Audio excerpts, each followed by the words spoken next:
First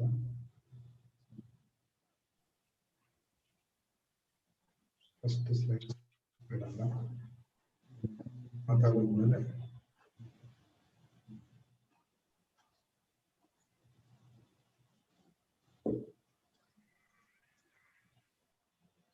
Shall I start?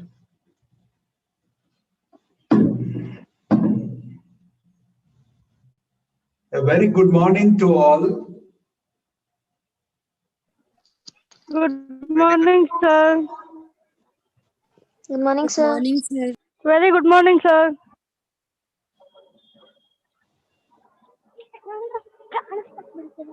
Thanks, Father. So from now onwards, please mute both audio and video until the session is complete.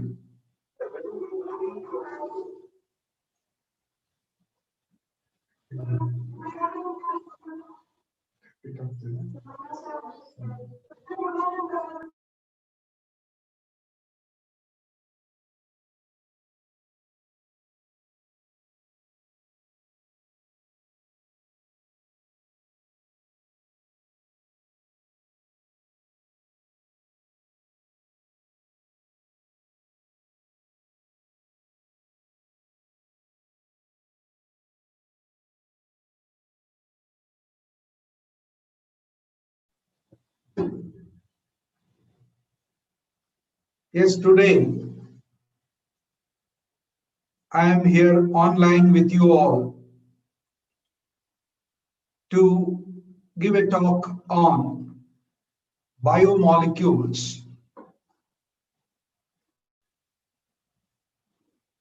Under biomolecules, I will be touching upon the very important one or the major ones: carbohydrates, proteins, lipids, and nucleic acids.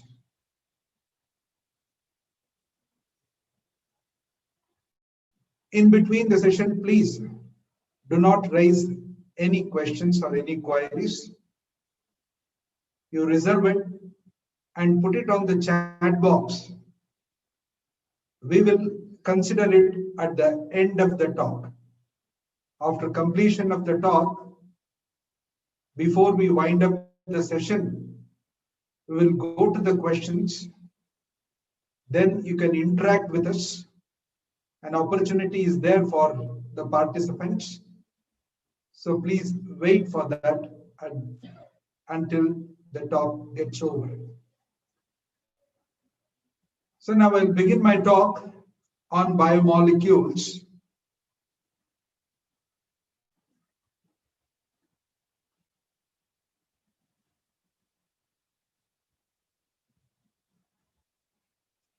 Biomolecules are the one that make up the living things. The life is because of the life, these molecules, what we call biomolecules. We refer them as biomolecules because they are the one which are involved in the life processes, biological processes.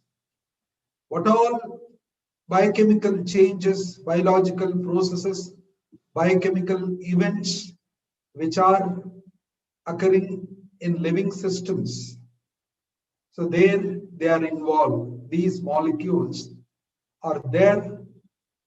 Those reactions, those processes, they are brought about, they are monitored, they are governed, they are regulated by these molecules, hence the name biomolecules. So I mentioned the types which I am touching upon: proteins, carbohydrates, lipids, nucleic acids, vitamins, and so on. And we cannot exempt water. The life itself is because of water. It's not just universal solvent, it is life solvent. So therefore, we consider water also as a biological molecule. So these biomolecules are basically organic in nature. They are organic molecules. Once we say organic molecules, the principal constituent in an organic molecule will be carbon. So carbon is the primary constituent of an organic compound, organic molecule. So all these biomolecules, proteins, nucleic acid, lipids, carbohydrates, vitamins, everything is made up of carbon, is the principal constituent. Along with carbon, of course, it will be hydrogen, will be associated with carbon. And in certain molecules, we find elements like nitrogen, sulfur, etc.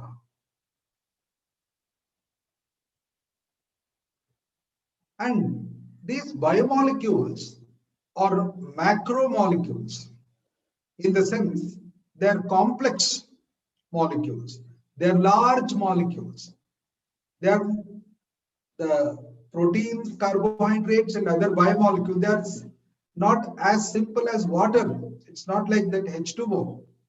They are very big molecules, complex molecules, and many of them are polymers. Means they are made up of many identical repetitive units, what are called as monomers. For example, starch is there in nature, cellulose is there in nature. It's a biomolecule, cellulose. It is made up of number of glucose molecules. So in that way, they are macromolecules, large molecules. They are in polymer forms.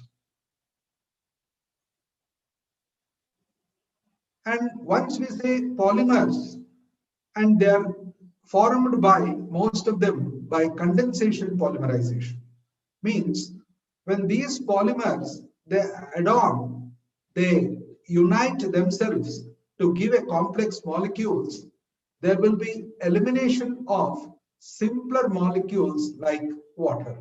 So hence most of them, or in general, they are condensation polymers.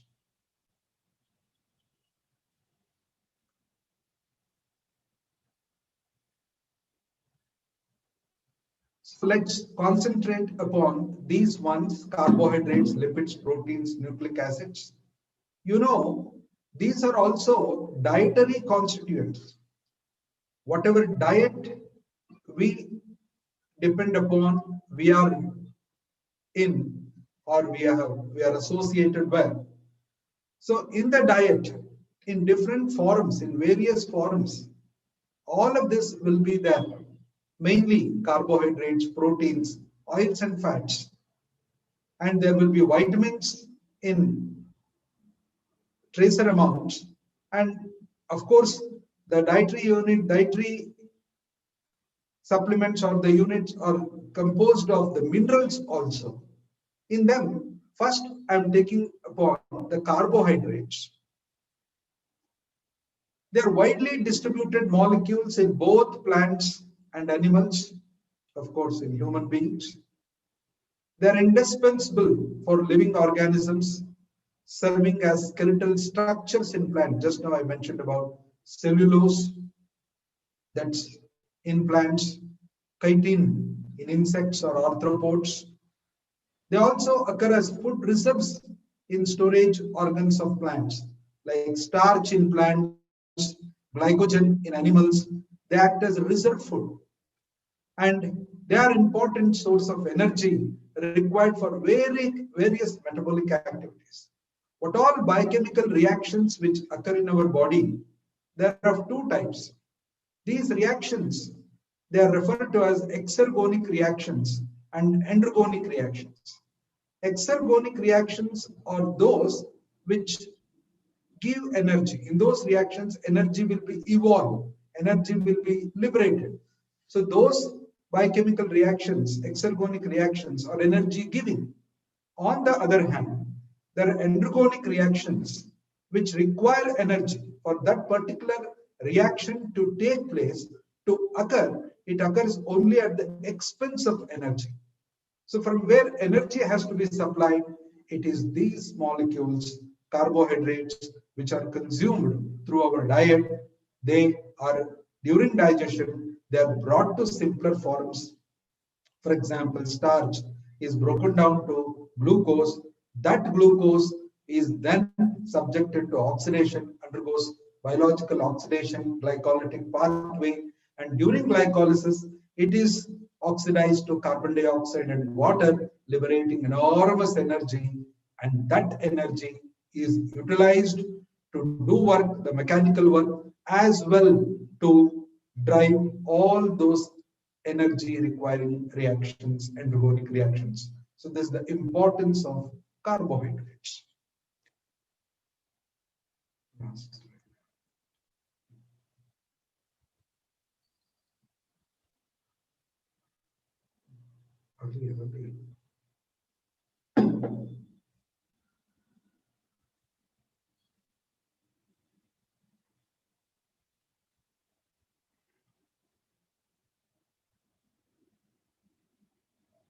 Carbohydrates, earlier they were defined as hydrates of carbon.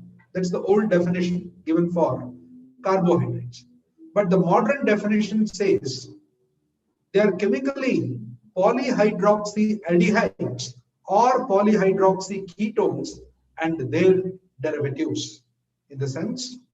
So these carbohydrates, they are, when they are in polymeric form, they will be composed of many identical units. Even they are either primarily aldehydes or ketones along with many hydroxyl group. Hence they are defined as polyhydroxyaldehydes or polyhydroxyketones, and many of them are derived from them. On hydrolysis, whatever they give, it may be intermediates or the final products. Even all such derivatives are considered to be as carbohydrates. Generally, we classify them into three major groups: monosaccharides, oligosaccharides, and polysaccharides. Monosaccharides are the building blocks of oligosaccharides and polysaccharides. In the sense, these oligosaccharides and polysaccharides are made up of monosaccharides. In other words, oligosaccharides and polysaccharides, on complete hydrolysis, they yield respective number of monosaccharide units. Oligosaccharides are those which are composed of 2 to 10, very few number of monosaccharides, maybe in the range 2 to 10, while polysaccharides, they have many or n number. When the number exceeds 10, up to n in number, they are referred to as polysaccharides. And we also classify these carbohydrates as depending upon the number of carbon atom and depending upon the primary functional group. In the definition, we have said carbohydrates are polyhydroxyaldehydes or polyhydroxyketones. If the carbohydrate molecule has an aldehyde group primarily, it is an aldose. If there is a ketone group, then we call it as ketose. For example, glucose is an aldose. It has aldehyde group. Fructose is a ketose since it has a ketone group. And based on the number of carbon atoms in their molecules, they are classified to as trioses, tetroses, pentoses, hectoses, and heptoses. See, the carbohydrate family starts with a very simple carbohydrate, that is glyceraldehyde, with 3 carbon atoms. Hence, it is a triose. Erythrose is another one with 4 carbon atoms. Therefore, it is tetrose. Ribose has 5 carbon atoms. Therefore, it is a pentose. Glucose, fructose have 6 carbon atoms. Therefore, they are hexoses. And generally, the number maximum is 6, but there are cases where very few in number with 7 carbon atom. For example, pseudoheptulose has 7 carbon atom in its molecule. So considering both the primary functional group and the number of carbon atom, you can call glyceraldehyde as aldotriose, glucose as aldohexose, fructose as aldopentose, ketose. Oligosaccharides, based upon the number of monosaccharides which they give on hydrolysis, or based on the number of oligosaccharides they are made up of, we classify them as di, tri, tetra saccharides and so on. For example, maltose, lactose, sucrose, they are made up of only two monosaccharides. All of them are disaccharides. For example, ribulose, it is made up of glucose, fructose, galactose. In that way, it is a trisaccharide. Polysaccharides, we classify them based upon the composition and based on their function. Based on composition, those polysaccharides which are made up of only one type of monosaccharide, for example, starch, glycogen, cellulose, all are made up of only glucose. They are examples for homopolysaccharides. Heteropolysaccharides, on the other hand, they have more than one type of monosaccharides in them. For example, chondroitin sulfate, heparin, and so on, they come under heteropolysaccharides. Based on function, some act as reserve food, some are involved in maintaining the structure. So starch, glycogen are reserve polysaccharide, storage polysaccharides, and the other class is structural polysaccharides. Chitin, cellulose, they are examples for structural polysaccharides. Cellulose in plants, chitin in insects. And there is another classification with respect to carbohydrates. We classify them as sugars and non-sugars. Some are sweet to taste. For example, glucose, maltose, sucrose. They are sweet to taste. They are soluble in water. They are sugars. And those which are not sweet to taste, insoluble in water, they are non-sugars, like starch. There are many sugar derivatives which have biological importance, like amino sugars, sugar acids, sugar phosphates, and so on. Amino sugars, they are the ones which are obtained by substitution of the hydroxyl group in the sugar molecule in the monosaccharide by an amino group, and further acetylation of amino group. So they are amino sugars. Sugar acids, they are oxidized products of these monosaccharides. And sugar phosphates, they are phosphorylated products of sugars. See, here are a few examples for amino sugars: beta D glucosamine, alpha D galactosamine, N-acetyl D-glucosamine, that is NAGA, N-acetyl galactosamine, or NAMA, N-acetyl muramic acid. All are examples for amino sugars. Under sugar acids, there are three types. There are three classes under sugar acids: aldonic acid, alduronic acid, and aldaric acid. Aldonic acids are obtained by oxidation of aldehyde group in the sugar. Alduronic acids are those obtained by the oxidation of the primary alcoholic group in the sugar. And aldaric acids are those which are obtained by the oxidation of both the aldehyde group and the primary alcoholic group in the sugar. So here you have examples: D-gluconic acid, it is and D-alpha D-glucuronic acid, alpha D-galacturonic acid, D-glucaric acid. First one, D-gluconic acid, is example for aldonic acid. Second and third are examples for alduronic acid. And the last one, which is the dicarboxylic acid, it's an example for aldaric acids. And sugar phosphates, you're familiar with RNA and DNA, the nucleotides. Further, we are going to discuss with that.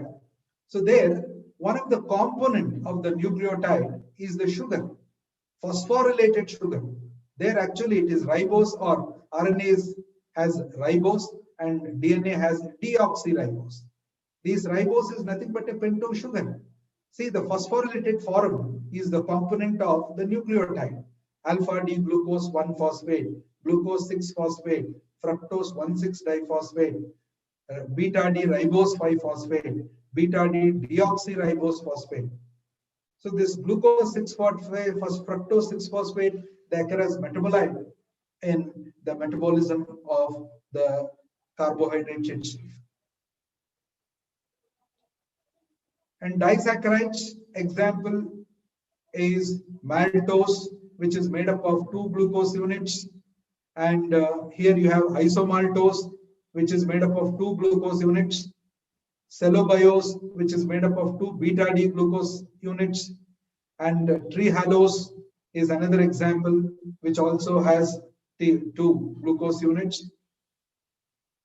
And other examples are sucrose, which is made up of glucose and fructose, lactose, which is made up of glucose and galactose, maltose, which is made up of 2 glucose units.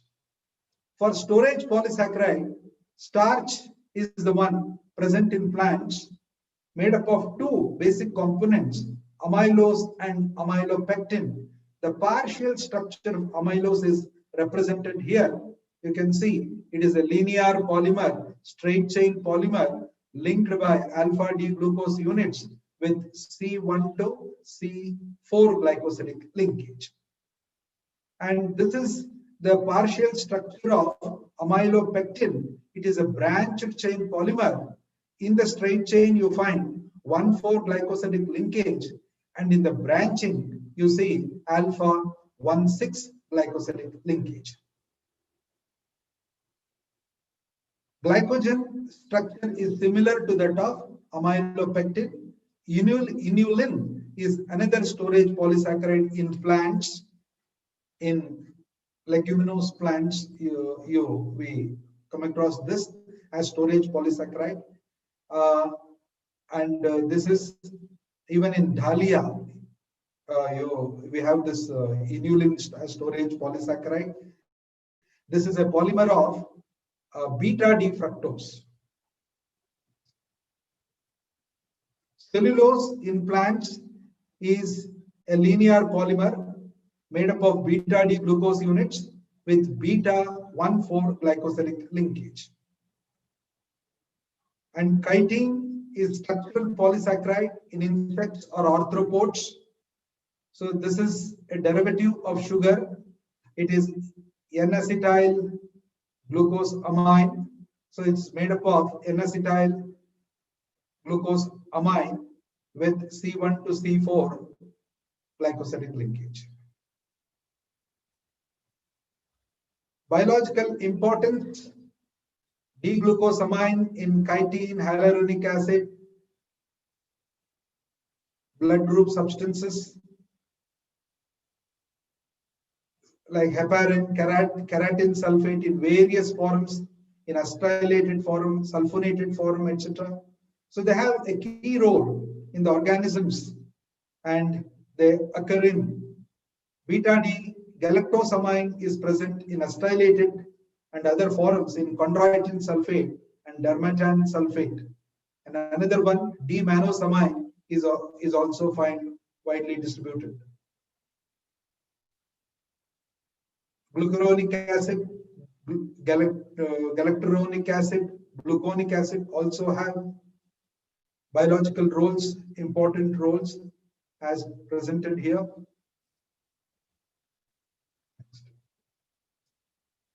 Next.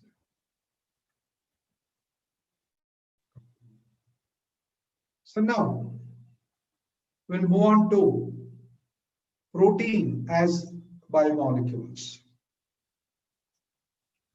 Proteins, they are heterogeneous substances. They are nitrogenous substances because nitrogen is there in them. It's a very important constituent, of course. Carbon is primary, along with hydrogen, oxygen, nitrogen. Some have sulfur, for example, amino acids like methionine. They have sulfur. Cysteine has sulfur, and a very few have phosphorus associated. And they're made by ribosomes. So these proteins are synthesized. Firstly, what's their biological importance? Biological importance is proteins, they are required for the normal growth of the body, and they are involved in all cellular activities. What all biochemical events which occur in body inside the cell, all cellular activities, they are brought about, they are monitored, they are governed by these proteins. So in that way, they are very important, highly important for the living system. So they are made by ribosomes. A small representation is given how they are synthesized in the body. So the information for protein synthesis will be available in the DNA, stored in DNA. By transcription process, messenger RNA takes up that information, copies that information into its language, and then it is translated to the site of protein synthesis. Actual protein synthesis occurs on ribosomal RNA. Transfer RNA is the one which brings the amino acids. It reads the information available in messenger RNA and brings all those amino acids to the site of protein synthesis, where those amino acids gets linked and further leads to a synthesis of the desired protein or a polypeptide. So through peptide bonds, they are linked, and the amino acids are the building blocks of proteins. A polypeptide or a protein or a simple peptide, when subjected to hydrolysis, when the peptide bond is broken, you get respective amino acids. So an amino acid, the name itself suggests amino acid. There is a carboxylic group, that's the primary functional group. And there is an amino group, NH2 group, what we call it as alpha amino group, because that amino group is on the alpha carbon atom, hence the name alpha amino group. And carboxylic group, these two are common for all the 20 different amino acids which make up the protein. And these 20 naturally occurring protein amino acids, they are encoded by DNA. In the previous slide, I showed how they are synthesized using these amino acids. And they differ, these 20 amino acids differ with respect to the R group. The R group in the figure, you can observe it. That is referred to as the side chain, R in the sense reactive group. From that, you can differentiate the 20 different amino acids. There may be hydrophobic groups, there are hydrophilic group, sulfur groups, hydroxyl group containing. See here you have amino acids like phenylalanine, which has a benzene ring in its structure. Glutamine, there is an amide bond, C double bond ONH2. Aspartic acid with carboxylic group. So these are 20 different amino acids. I will just mention their names. The simplest one is glycine, alanine, valine, leucine, isoleucine, serine, threonine, cysteine, methionine, aspartic acid, glutamic acid, lysine, arginine, histidine, asparagine, glutamine, proline, phenylalanine, tyrosine, and tryptophan. So these are the 20 different amino acids. So proteins are made up of these 20 different amino acids, but though all proteins are composed of these amino acids, they differ with respect to the number of these amino acids, as well the sequence of arrangement, in what order the one amino acid is linked to the other.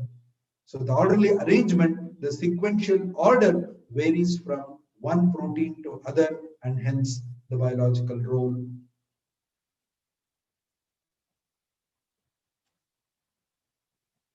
So, and proteins, we classify them into two different types: simple proteins and globular proteins.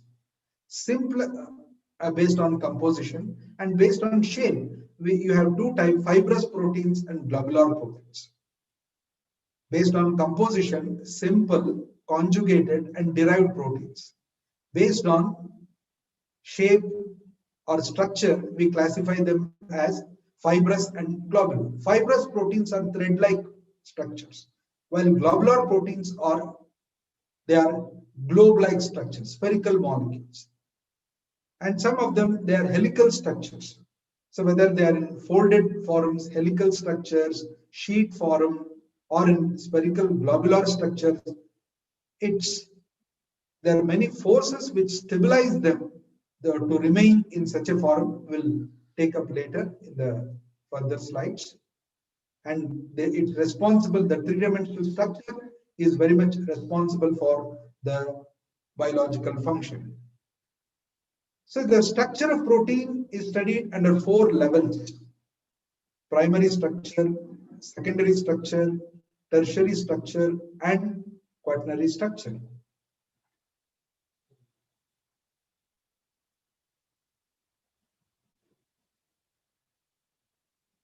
Primary structure is the sequential arrangement of amino acids.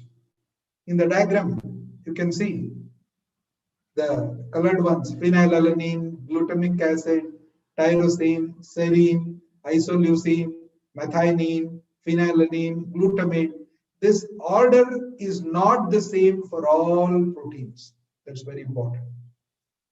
This sequential order varies from one protein to other. For example, amylase is an enzyme, amylase or ptyalin, saliva in the saliva, which is involved in hydrolysis of the polysaccharide, starch. In the same way, in stomach, there is an enzyme called pepsin, which hydrolyzes proteins to polypeptides and peptides. So the function of amylase and pepsin, it's very specific. Amylase, it can hydrolyze only polysaccharides, while pepsin can hydrolyze only polypeptide. This specific function is because of this primary structure, the three-dimensional structure, where primary structure is very important. That primary structure means it's the sequential arrangement, the orderly arrangement. If there is any change in any one amino acid in the chain, see, you might have heard about mutation. So due to mutational changes, instead of tyrosine, say for example, the yellow colored one, tyrosine, instead, or